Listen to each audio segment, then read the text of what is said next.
Oke, Assalamualaikum warahmatullahi wabarakatuh. Kali ini saya akan melanjutkan video materi untuk validasi metode analisis. Untuk kesempatan kali ini, saya akan menyampaikan tentang aplikasi validasi metode analisis.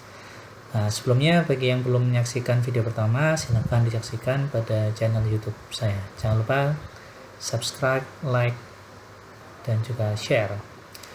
Oke, baik, selanjutnya pada kesempatan kali ini saya akan menyampaikan tentang contoh aplikasi validasi metode analisis dengan metode spektrofotometri UV vis. Yang akan saya contohkan yaitu validasi metode penetapan kadar piroksikam dalam campuran paracetamol dan piroksikam menggunakan spektrofotometri UV vis.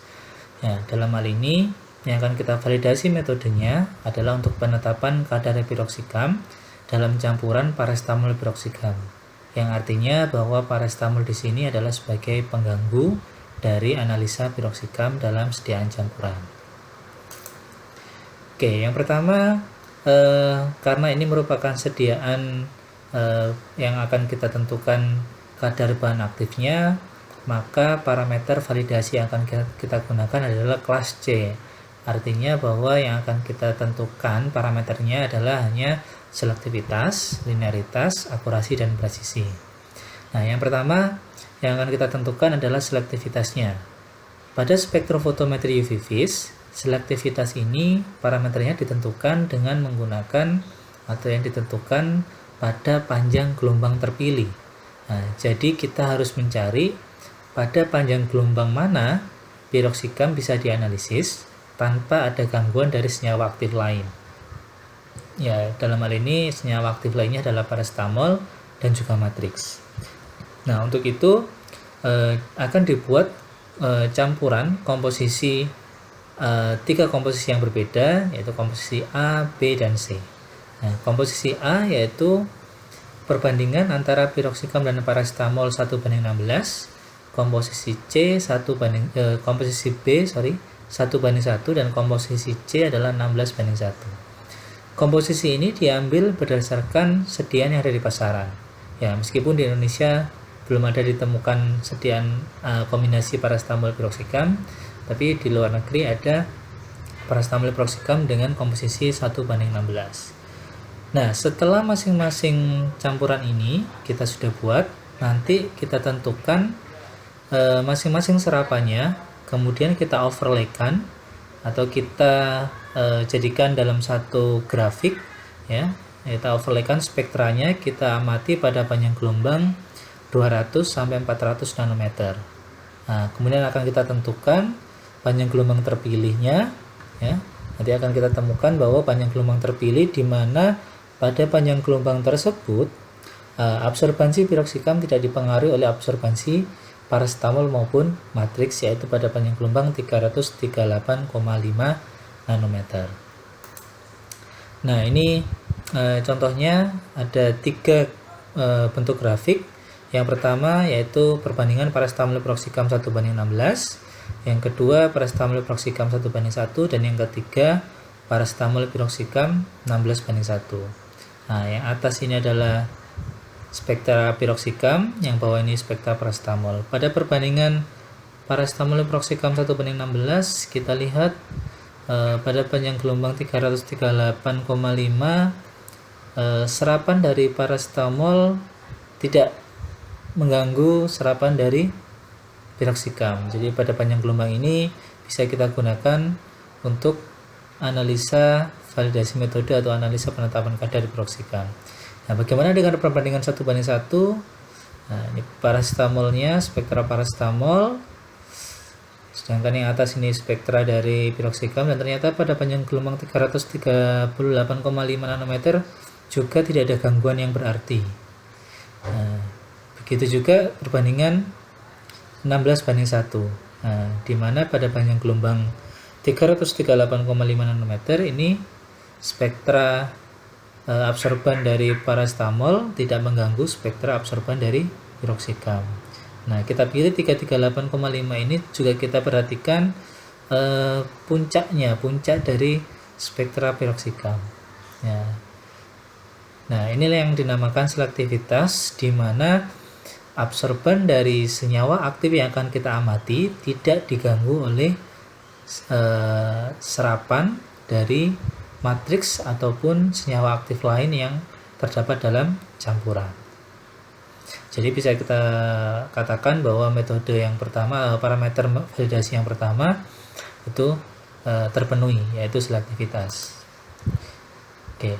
Selanjutnya adalah parameter uji linearitas. Nah, untuk uji linearitas ini tujuan utamanya adalah kita ingin mencari tahu apakah ada hubungan yang linear antara konsentrasi dari piroksikam dengan absorban dari piroksikam. Yang pertama kita buat larutan baku piroksikam mulai dari 6 sampai 14 ppm, kemudian kita amati absorbannya pada panjang gelombang 338,5 nanometer.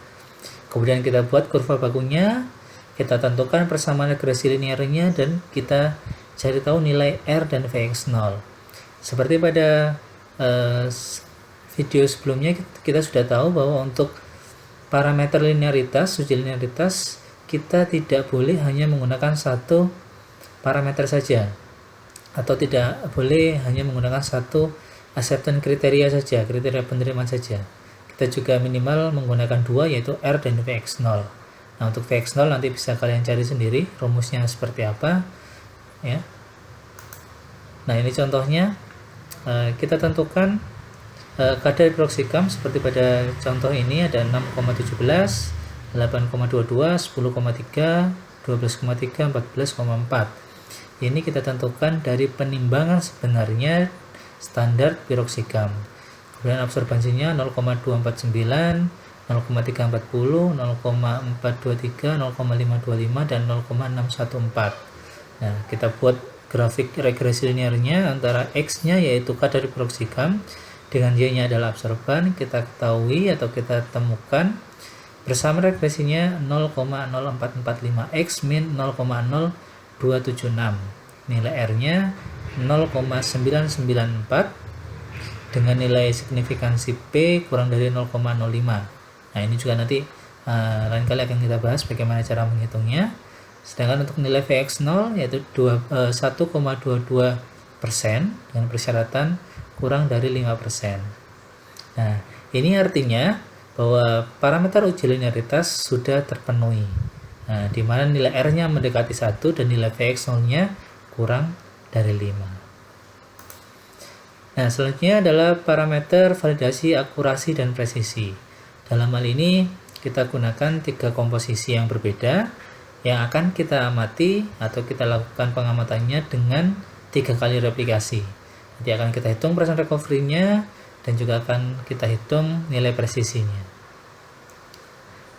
Nah, komposisi ini jadi tergantung dari penelitinya.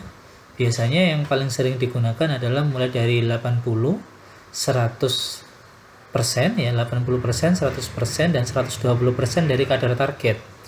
Misalnya kalau kadar sampel saya 500 mg berarti kita bisa buat 450, 500 ataupun 550. Nah, intinya yang penting kita menggunakan 3 kadar yang berbeda. Nah, nanti ada hubungannya dengan range atau rentang. Nah, tapi dalam contoh kali ini digunakan komposisi 1:16, 16:1, dan 1:1. Ini tergantung penelitinya mau seperti apa. Intinya bahwa untuk untuk akurasi minimal dipilih 3 konsentrasi yang berbeda dengan replikasi sebanyak 3 kali. Sedangkan untuk presisi idealnya adalah 1 konsentrasi dengan 6 kali replikasi atau 9 kali replikasi. Nah, kemudian kita dapatkan persen recovery-nya. Dari mana persen recovery? Persen recovery ini yaitu kita bandingkan antara hasil yang kita dapatkan melalui percobaan dibandingkan dengan kadar sebenarnya yang sudah kita buat. Jadi komposisi ini adalah dibuat dengan cara membuat tablet simulasi yang sudah kita ketahui kadarnya. Kita ujikan ulang dengan metode yang sudah kita validasi tadi. Terus kita tentukan apakah benar yang kita dapatkan hasil percobaan dibandingkan dengan yang sebenarnya menghasilkan nilai mendekati 100%. Ternyata ini dapatkan 97,7, 98,1, 99,2. untuk perbandingan 1:16. Nah, persen recovery-nya atau rata-rata recovery-nya 98,3. Untuk kadar komposisi yang kedua 98,2, komposisi yang ketiga 99,1. Nah, bisa kita lihat untuk rata-rata recovery-nya adalah 98,5. Nah, kalau kita hitung dalam satu kesatuan, ya, kita bisa tentukan nilai SD-nya, ya, dan kita tentukan nilai KV atau RSD untuk menghitung presisinya. Yaitu untuk menghitung presisi, RSD-nya adalah SD per rata-rata. Jadi ini yang sederhana ya. Jadi kita menentukan akurasi presisi langsung dengan data yang sama, tapi idealnya untuk menentukan parameter presisi dan akurasi idealnya adalah menggunakan dua data yang berbeda, sehingga nanti kita bisa tahu untuk parameter akurasi kita evaluasi sendiri dan parameter presisi juga kita evaluasi sendiri. Jadi untuk akurasi kita tentukan persen recovery-nya, dan untuk presisi kita tentukan KV atau RSD-nya, relatif standar deviasinya. Nah, untuk persyaratannya akurasi rentangnya antara 98 sampai 102%, sedangkan untuk KV atau RSD kurang dari 2%. Nah, dari parameter validasi yang sudah dilakukan, baik selektivitas, linearitas, akurasi dan presisi, kita tahu semuanya memenuhi syarat. Artinya metode yang akan kita gunakan untuk menentukan kadar piroksikam, ya, dalam campuran paracetamol piroksikam dengan menggunakan spektrofotometri VIVIS bisa kita katakan valid, ya. Oke, itu saja video kedua terkait dengan materi validasi metode. Untuk selanjutnya silakan cek tugas kalian baik di deskripsi atau di Google Classroom.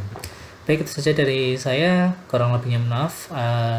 Sampai ketemu lagi di video-video berikutnya. Assalamualaikum warahmatullahi wabarakatuh.